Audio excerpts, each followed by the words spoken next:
Don't Vote Labour Again, episode 54.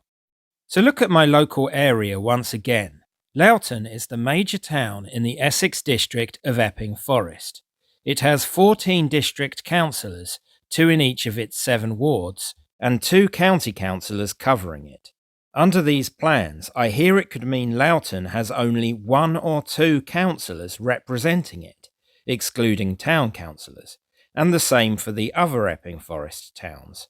That would be an incredible downgrade, and the local Independent Residents Association that currently holds all the Loughton seats, bar 1, would have significantly less clout in the new council. That's if it doesn't lose its seats altogether, which would be a great shame. The Residents Association, RA, currently forms the opposition in the district, but in the new unitary it would not, assuming other towns in the council didn't get RAs of their own elected.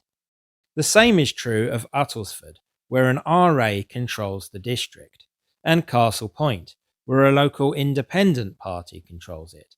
The only opposition is a second independent party. In the new councils, these parties will not be in the driving seats.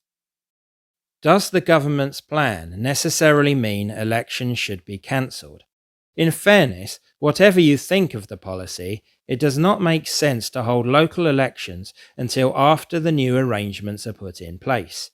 You could hold them until after the reorganisation is decided on, but that would mean holding an expensive series of elections where the winners might only serve a few months before their jobs are abolished. You really do need to postpone elections until the arrangements are worked out.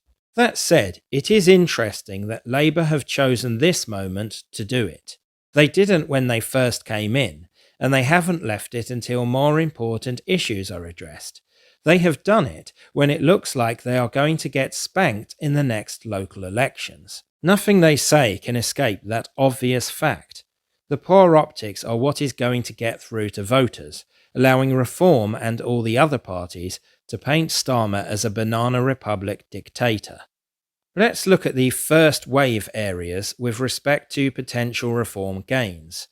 These are all home counties, South Coast and East Anglia, not Red Wall, although Lancashire in the next wave would be. Essex is certainly fertile ground for Reform, but this would be at the expense of the Tories, not Labour. Although Reform say they will be disadvantaged in these 7 counties, in fact they might gain from the Tories with a bit of luck.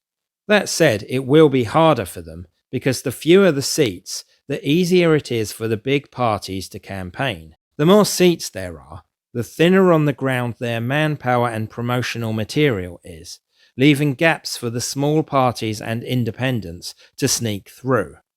Looking at Essex, Basildon, Harlow and Colchester are currently the most fertile districts for Labour. They also control Thurrock Council now, and have formed a governing coalition in Southend. None of these are traditional Labour areas, and are probably more ripe for Reform, and would have gone that way were Reform better placed in the past, before the Farage era. Otherwise, the fight is between the Tories, RAs and Reform. The reorganisation of Essex, then, can be seen as partly an attempt to stymie Reform, and partly an attempt to disrupt the Tories. These are from my article series Don't Vote Labour Again, published on my Substack, link in description. I usually split each subject into smaller episodes. In the description you will find links to the other episodes. You can also check out my playlist to find every single one. Please support me in my work by subscribing to this channel, subscribing free to my Substack, and by liking and sharing.